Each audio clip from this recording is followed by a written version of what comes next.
अस्सलामु अलैकुम वरहमतुल्लाहि वबरकातुहू नहमदुहू व नुसल्ली अला रसूलिहिल करीम अम्मा बाद फ़ाऊज़ बिल्लाहि मिनश शैतानिर रजीम बिस्मिल्लाहिर रहमानिर रहीम वलिल्लाहिल अस्माउल हुस्ना फ़दऊहु बिहा सदक़ल्लाहुल अज़ीम।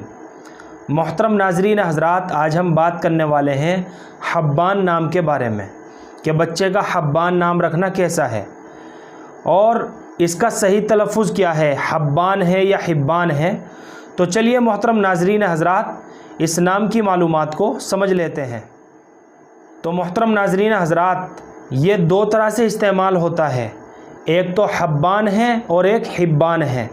तो सबसे पहले बात करेंगे हम हब्बान की, यानी बड़े हा के ऊपर ज़बर है और बा के ऊपर तशदीद है, हब्बान, इस तरह से ये इसका सही तलफ़ुज़ बनता है। तो हब्बान जो लफ्ज़ है ये यमन की एक वादी का नाम है और ये नाम सहाबा इकराम के नामों में से भी एक नाम है।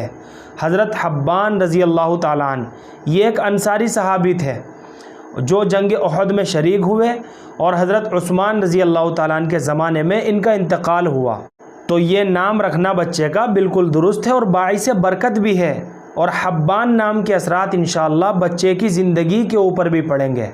और एक लफ्ज़ है हिब्बान, यानी बड़े हा के नीचे ज़ेर है और बाकी तशदीद के साथ हिब्बान, ये भी एक सहाबी का नाम है और नीसापुर के इलाके के एक महल्ले का भी नाम है। लेकिन सबसे बड़ी बात तो ये है कि ये नाम सहाबा इकराम के नामों में से एक नाम है। इनका पूरा नाम कुछ इस तरह से है, हज़रत हिब्बान इब्नुल हकम असलमी रज़ी अल्लाह ताला अन्हु।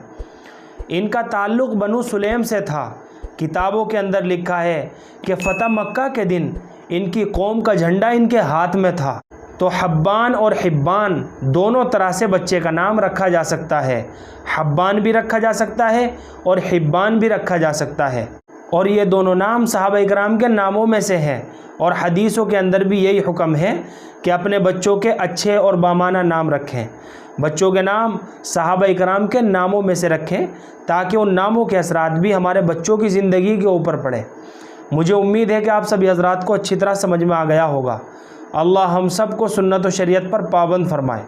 फ़क़त वल्लाहु आलम।